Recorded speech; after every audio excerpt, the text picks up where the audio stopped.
Indonesia ini belum sepenuhnya merdeka. Kenapa?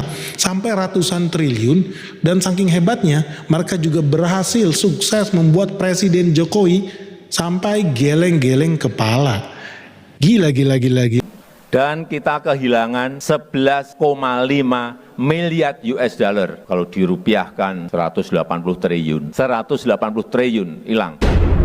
Karena apa? Karena saya malu menonton video ini guys ya. Saya sangat malu melihat bagaimana kenyataan yang terjadi di negeri ini ya. Sangat miris.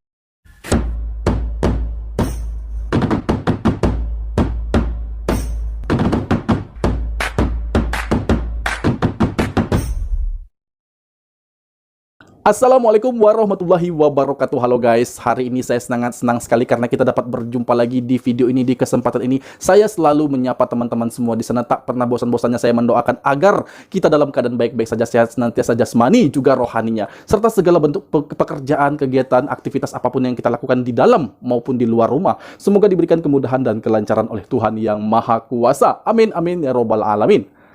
Oke, di sini ada satu kabar yang sangat mengecewakan guys ya. Ini menurut saya sangat mengecewakan ya. Kali ini tertampar lagi ya. Apanya yang tertampar lagi? Rasa sakit sekali dalam hati bahwa ini adalah berita yang betul-betul cukup mengecewakan terkait tentang dunia medis Indonesia. Nah, lagi-lagi guys, lagi-lagi hal yang mengecewakan terkait dunia medis Indonesia mengapa tidak pernah berubah. Nah, kali ini dirasakan oleh atau juga dialami oleh YouTuber asal Indonesia yang merasa kecewa dengan dunia medis, karena ini kejadian langsung kepada dia dan keluarganya guys, tentang medis Indonesia, dan juga dia rasakan hal yang berbeda medis saat dia menempuh perawatan atau perobatan di negara Malaysia. Nah, sebenarnya apa yang terjadi, apa yang dia rasakan, dan apa yang akan dia katakan ya dalam video ini terkait tentang medis Indonesia. Apakah sudah ada perkembangan signifikan, perkembangan yang saya harapkan selama ini? Kita tidak tahu guys ya, ini kekecewaan seperti apa. Kita akan saksikan video tersebut, dan langsung saja guys, tanpa banyak basa-basi, kita akan ke videonya. Jom. 180 triliun dari rakyat Indonesia yang kesakitan. Wah, ini bisnis yang bagus nih. Bisnis dari orang-orang yang sakit. Cuannya gede banget, sampai ratusan triliun pergi ke negara tetangga Indonesia. Lu penasaran gak sih gimana sih rahasianya mereka bisa cuan sampai ratusan triliun, dan saking hebatnya mereka juga berhasil sukses membuat Presiden Jokowi sampai geleng-geleng kepala. Gila, keren banget. So kalau lu penasaran ya gimana sih strategi bisnis negara tetangga ini sehingga dia berhasil cuan ratusan triliun setiap tahunnya cuma dari satu sektor kesehatan Indonesia yang bobrok, jangan di skip videonya guys. So let's check this out.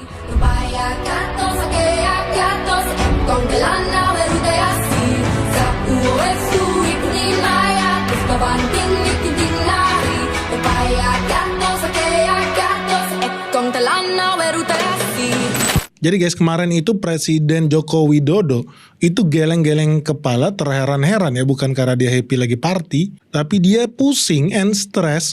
Karena apa? Ternyata setiap tahunnya ada jutaan rakyat Indonesia yang menghabiskan duit 180 triliun lebih untuk berobat ke negara-negara tetangga kita. 1 juta lebih warga negara kita Indonesia berobat ke luar negeri. Dan kita kehilangan 11,5 miliar US dollar. Kalau dirupiahkan 180 triliun. 180 triliun hilang. Seperti apa Malaysia, Singapura, dan Amerika Serikat? Apa sih alasannya? Kenapa orang Indonesia kayaknya hobi banget ya buat berobat ke luar negeri? Ternyata alasannya simpel. Karena pelayanan kesehatan di luar negeri itu jauh lebih bagus dibandingkan dengan yang ada di Indonesia. Dan yang kedua, herannya udah lebih bagus, kadang-kadang malah lebih murah dibandingkan di Indonesia. Nah, ini fakta ya. Fakta dari kejadian yang gue alami sendiri. Jadi beberapa tahun lalu ya, 3 tahun lalu itu gue sempet nemenin bokap gue, anterin bokap gue berobat ke Malaysia. Karena apa? Ada sakit batu ginjal di situ. Sebelumnya di Indonesia sempat diperiksa, katanya harus ada operasi invasif untuk ambil batu ginjalnya, perlu ada operasi. Kemungkinan resikonya lebih tinggi, biayanya juga lebih tinggi. Karena bisa sampai lebih dari 80 jutaan atau 90 jutaan. Tapi kemudian gue sih menyarankan kenapa nggak berobatnya ke Malaysia aja lah. Coba lah kita tanya second opinion. Ternyata apa? Di Malaysia itu tidak perlu pakai operasi invasif. Cukup di laser aja, cuma perlu biaya kalau nggak salah 15 juta. Dalam waktu 2 jam udah sembuh, keluar, udah langsung makan mie kue tiao. Jadi nggak pakai ribet, langsung sembuh. So di situ gue mulai berpikir gitu loh, kenapa ya? Kok bisa lebih murah di Malaysia nih berobat dan lebih cepat juga? Karena ternyata di hari yang sama orang udah bisa kembali beraktivitas, sekarang nggak ada di black perutnya kan gitu. Nah ini kemungkinan bisa menjadi sedikit ya jawaban kenapa kemudian banyak orang yang memutuskan untuk berobat ke sana. Gue berulang kali pun ketika ke rumah sakit di Malaysia ataupun di Singapura, lebih sering gue ketemu sama orang dari Indonesia. Yang kedua ya warga sendiri sebenarnya nggak terlalu banyak. Malah banyak orang-orang dari negara persemakmuran ya seperti Australia atau Inggris yang berobat di Malaysia atau Singapura. Jadi dari situ gue bertanya-tanya ya, oh ini sebenarnya salah satu peluang cuan yang luar biasa loh. Bisnis apa? Bukan pariwisata. Namanya apa? Health tourism. Jadi pariwisata yang berhubungan dengan medis. Ada yang bilang medical tourism, ada yang bilang bahkan insurance tourism. Tapi whatsoever itu semua gue yakin bisa memberikan kontribusi yang sangat besar, sangat positif ke perekonomian negara tersebut. Kemudian gue pikir, oh bagus nih buat kita bikin video ini juga. Kenapa? Karena ya sebagai refleksi ya bahwa ya suka nggak suka kita harus akui, menurut gue sektor kesehatan di Indonesia begitu banyak hal yang harus bisa kita perbaiki. Karena warga kita tidak mau berobat di dalam negeri. Dan pasti ada sebabnya kenapa nggak mau berobat di dalam negeri. Ya yang pertama tadi kita udah sebut, ternyata layanan kesehatan di Indonesia itu masih kurang. Di luar negeri pelayanan kesehatannya lebih baik, jujur. Itu gue rasakan sendiri. Yang kedua apa? Kadang-kadang bahkan seringkali gue dapati lebih murah dibandingkan berobat di negara sendiri. Nah yang ketiga ya, alasan kenapa bobrok banget nih sektor kesehatan di Indonesia itu karena tenaga medis kita ya, khususnya ke dokter itu kita sangat kurang. Rasio dokter per 1.000 penduduk kita cuma ada 0,47 orang. Padahal harusnya apa? Setiap 1.000 penduduk, 1.000 orang ya, itu ada 1 orang dokter. Kita itu bahkan di bawah 50%-nya. Bukan 0,5, kita itu 0,47. Jadi Indonesia itu sangat kekurangan tenaga kedokteran. Lu bayangin, ada 150 negara di dunia. Indonesia ada di ranking ke 147. Jadi Indonesia peringkat 3 dari bawah. Prestasi yang luar biasa. Ternyata bertahun-tahun negara kita ini merdeka. Ternyata di bidang kesehatan, negara kita masih salah satu negara yang paling culun ya. Dari 150 negara itu. Nah yang lebih ngeri laginya, negara Indonesia itu sebetulnya butuh 29.000 dokter spesialis. Tapi pada detik ini kita ini cuma bisa cetak 2.700 dokter spesialis setiap tahunnya. Jadi gapnya tuh jauh banget. Kita cuma bisa cetak 2.700 orang dokter spesialis setiap tahunnya. Padahal kebutuhannya masih backlognya itu ada 29.000. Dan tiap tahun kan penduduk Indonesia nambah terus loh, bukan berkurang. Artinya bakal makin butuh, makin kekurangan jumlah tenaga kedokteran itu sendiri. Yang lebih tragis, 52% tadi dokter spesialis itu, lu tahu prakteknya di mana, tinggalnya di mana, kerjanya di mana? Mereka kerja di Jakarta. Gila, udah Indonesia kekurangan tenaga dokter spesialis, 52%-nya kerjanya malah di Jakarta. Mereka nggak mau ke daerah ya. Mungkin karena di Jakarta internetnya lebih cepat kali ya. Atau mungkin karena kliennya lebih banyak. Bisa kasih duit lebih banyak juga. Dan yang lebih ekstrimnya, khusus dokter spesialis yang kita lagi bahas, berdasarkan data terakhir di tahun 2024, di Jakarta itu ada 9.525 dokter spesialis. 9.525 dokter spesialis. Teman-teman tahu kalau kita bandingkan dengan yang paling jauh, di Sulawesi Barat, ini nggak usah nyampe Papua lah. Di Sulawesi Barat, dokter spesialis di satu provinsi itu cuma ada 88 orang. Jadi jomplang banget ya. Yang satu 9.500 orang dokter spesialis, yang satu 88 orang. Gak nyampe 100 atau 1.000. Jadi itu hal yang sangat sedih. Lalu selanjutnya ya, selain dokter spesialis itu kalau di rumah sakit itu ada golongan tuh. Nah salah satu rumah sakit yang paling bagus itu rumah sakit tipe A. Nah di Indonesia rumah sakit tipe A itu mayoritas adanya di Pulau Jawa. Sebagai contoh, di DKI Jakarta, rumah sakit tipe A atau rumah sakit yang paling lengkap. Jadi di sini ada dokter umum, dokter spesialis, alat-alat medisnya juga lebih lengkap. Di DKI Jakarta itu ada 18 rumah sakit tipe A atau rumah sakit yang nomor 1 nih. Lu bisa bayangin 18 rumah sakit di Provinsi Jakarta. Di Provinsi Jawa Tengah itu ada 10 rumah sakit tipe A. Nah sekarang kita bandingin lah dengan provinsi yang nggak jauh banget lah dari Jakarta yang namanya Provinsi Lampung. Teman-teman tahu di Lampung, Provinsi Lampung rumah sakit tipe A hanya ada 1. Dan tidak jauh dari Provinsi Lampung itu ada Provinsi Bangka Belitung. Tentu teman-teman udah tahu dong di Bangka Belitung ada berapa banyak rumah sakit tipe A? Ada 0. Ada Jambi, Jambi juga dekat dari Lampung. Ada berapa banyak rumah sakit tipe A di Jambi?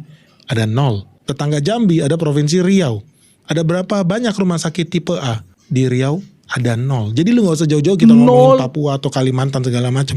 Ya udah pastilah jawabannya di sana rumah sakit tipe A ada 0. Jadi teman-teman di sini bisa lihat begitu jomplangnya ya pelayanan kesehatan di Indonesia. Bagaimana bisa rumah sakit tipe A itu hanya ada di Pulau Jawa. Artinya Indonesia ini belum sepenuhnya merdeka.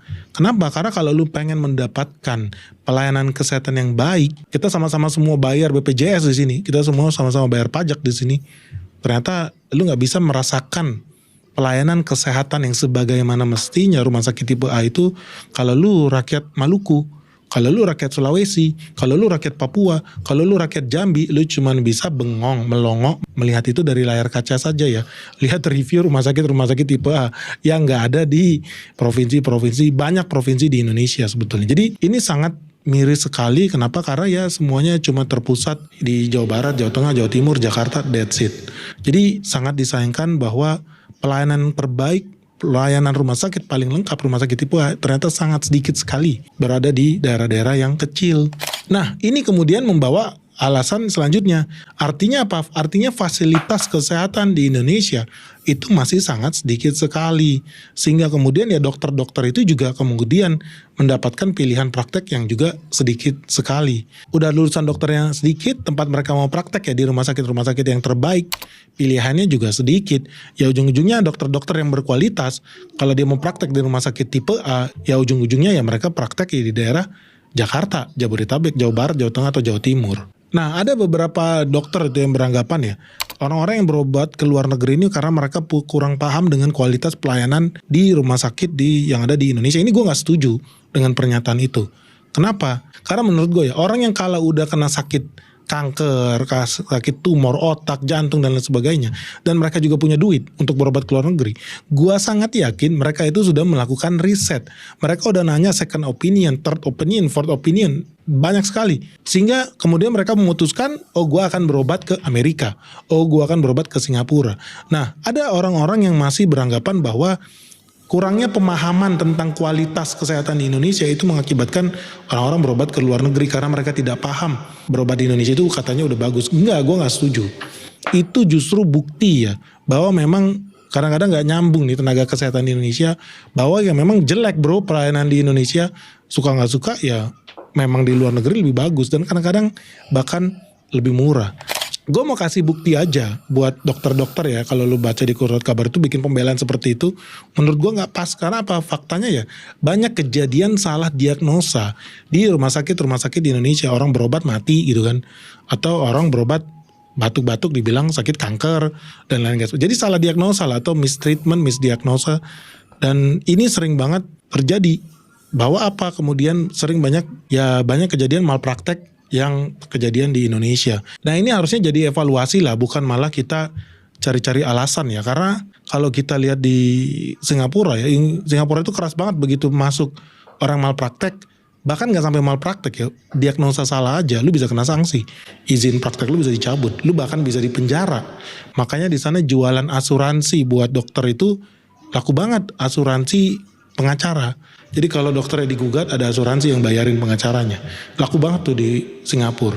Tapi di Indonesia sepertinya itu masih agak jarang. Sehingga jangan heran ya kalau orang-orang di Indonesia punya sakit yang ekstrim, kanker, tumor, jantung dan lain sebagainya, mereka akan lebih pilih untuk berobat ke luar negeri.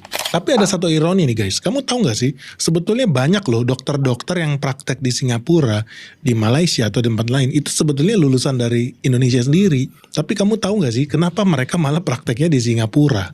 Karena ternyata ya, buat jadi dokter di Indonesia itu ribetnya naujubillah. Mereka pertama harus menempuh sarjana kedokteran tuh, sarjana pendidikan kedokteran kuliah, ya di 4 tahun lah. Habis itu mereka harus menempuh pendidikan klinis, itu selama 2 tahun. Habis itu mereka harus lagi ikut ujian kompetensi. Ya kalau nggak lulus, lu harus ngulang-ngulang lah. Ada yang ngulang sampai puluhan belasan kali lah. Ya syukur-syukur lu lulus. Kalau lu lulus, lu masih harus lagi pendidikan intensif sebelum lu bisa praktek ya. Itu selama 1 tahun. Habis itu kalian harus ikut pendidikan dokter untuk layanan primer. Ini lamanya 2 tahun. Ini buat menangani pasien-pasien yang sebelum mereka masuk ke dokter spesialis ya. Jadi kalau di total-total pendidikan di dokter Indonesia itu butuh waktu 9 tahun. Dengan catatan ya, di sini pun lu setelah ikut semua pendidikan itu prosesnya mulus.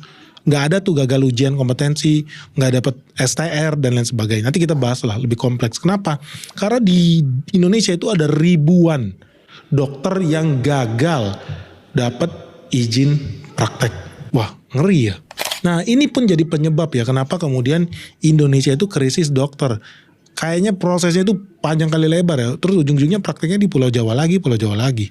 Ingat ya tadi ya, 52% dokter di Indonesia itu prakteknya ya di Pulau Jawa. Dan kalau kemudian datang dokter dari luar negeri gimana? Yang kemungkinan besar lebih kompeten ya. Dia lulusan dari universitas terbaik di Amerika, atau di Singapura, atau di Jerman. Mereka bisa nggak buka praktek di Indonesia? Ternyata nggak bisa. Mereka harus ikut lagi ujian itu sebagaimana mereka calon mahasiswa kedokteran yang ada di Indonesia. Jadi dia ikut lagi ujian itu dari A sampai Z. Jadi sama-sama ikut lagi itu 9 tahun itu. So artinya ribet banget ya di Indonesia ini. Tentu lu udah tahu lah. Guys, kayaknya sengaja. kita stop aja guys ya.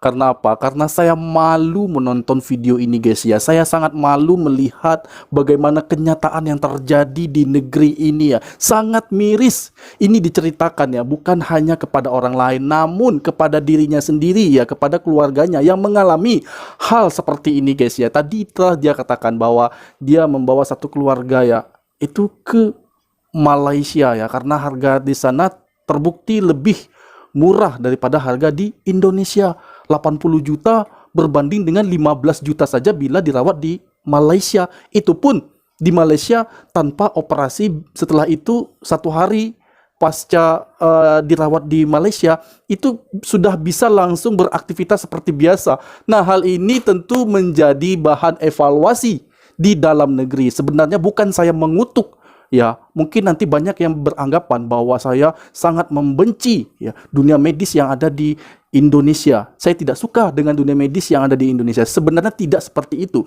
Karena saya adalah orang Indonesia dan ini adalah wujud dari keprihatinan saya, wujud dari kepedulian saya kepada dunia medis Indonesia. Ini adalah bagian dari kritikan supaya agar lebih maju lagi dunia medis yang ada di negara ini guys, di Indonesia. Dan bukan hanya terfokus di daerah Jawa dan sekitarnya, bahkan di Sumatera Barat, di Riau ya, di Lampung ya, Palembang, Jambi itu 0 rumah sakit grade A itu tidak ada. Tadi disampaikan ya guys ya, oleh narasumber ini, oleh admin ini guys. Dan itu adalah betul-betul kabar yang sangat miris sekali. Dan 50% dokter beroperasi, bekerja di Indonesia itu hanya di daerah Jawa guys. Lalu bagaimana kami di luar Jawa?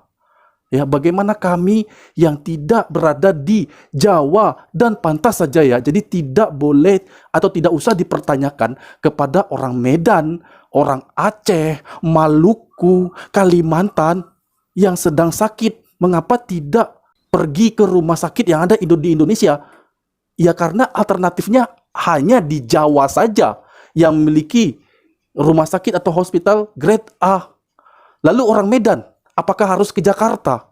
Ya, lebih baik mereka menempuh ke Malaysia yang jarak tempuhnya itu jauh lebih dekat ya. Akomodasinya tentu jauh lebih murah, secara kualitas tentu tidak kalah, dan juga dari harga juga sudah murah. Terus apalagi yang mesti dicari? Jadi tidak perlu dipertanyakan mengapa orang Indonesia itu kalau sakit pergi ke rumah sakit yang ada di luar negeri. Itu kan sudah menjawab semua pertanyaan-pertanyaan yang ada. Lalu bagaimana? Apa langkah ke depannya yang harus dilakukan? Tentu menyeimbangkan ya. Ini menurut saya pribadi loh guys ya. Dan jangan bertumpu hanya di Jawa saja.